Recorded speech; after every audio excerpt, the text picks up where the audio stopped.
Hoje o nosso tema é crenças criativas. Pode dar uma ideia de que existam outros tipos de crenças, mas na verdade toda crença é criativa por sua própria natureza.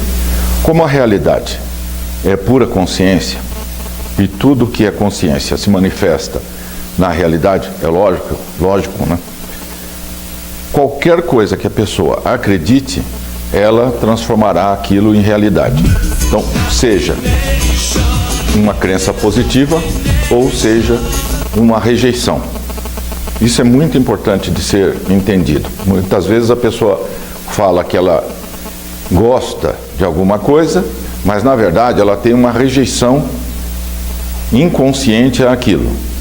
E essa rejeição causa o afastamento daquilo que ela teoricamente quer tanto, né? Então ela tem ansiedade por uma determinada coisa, mas seja por que razão for, filosófica ou religiosa, ela rejeita na prática aquilo. Qual é o resultado? A carência daquilo, é lógico. Mas as pessoas não percebem isso com facilidade. Elas acham que como elas querem, elas precisam daquilo. Elas têm que vender, por exemplo, como os vendedores, os corretores, têm que vender. Quanto mais tem que vender, menos vende, porque quanto mais ansiedade coloca, menor é o resultado. E temos também aquela questão da negação da realidade. O ser humano, ele tem uma característica interessante. Em vez de se trabalhar para a solução de um problema,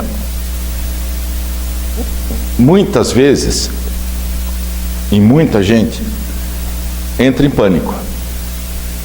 Então é muito difícil para quem está tentando explicar uma problemática qualquer para que se procure, se ache, se vá em busca de uma solução,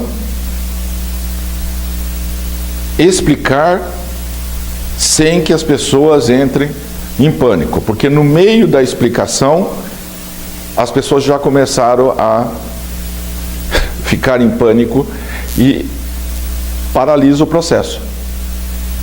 Quando, na verdade, é preciso simplesmente trabalhar pela solução. Os problemas existem para serem resolvidos, sejam eles criados por quem for ou quando foi, não importa.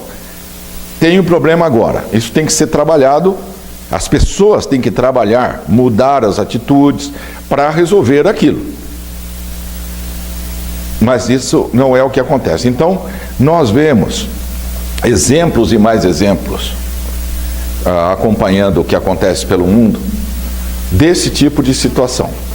Por exemplo, um escritor, pesquisador, palestrante sobre a mudança climática, fez uma palestra, se não me engano, na Europa, sobre o tema, a mudança climática. Terminada a palestra, ele foi ao toalete e escutou a seguinte conversa.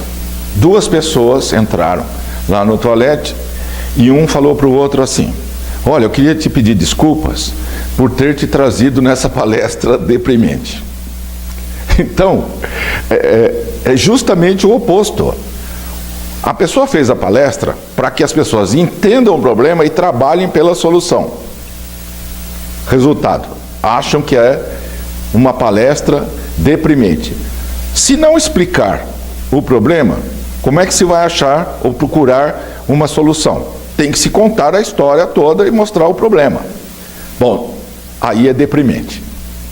Ninguém praticamente nessa palestra lá na Europa percebeu isso que nós estamos falando, que tem que entender o problema para procurar a solução. A desculpa, né, o pedido de desculpa era que, nossa, eu te trouxe numa palestra deprimente. Recentemente, um site de economia francês começou a explicar todo mês sai um release novo, ele começou a explicar a situação econômica mundial, a crise que está em andamento desde 2008. Então, ele foi explicando detalhadamente no mundo inteiro todas as variáveis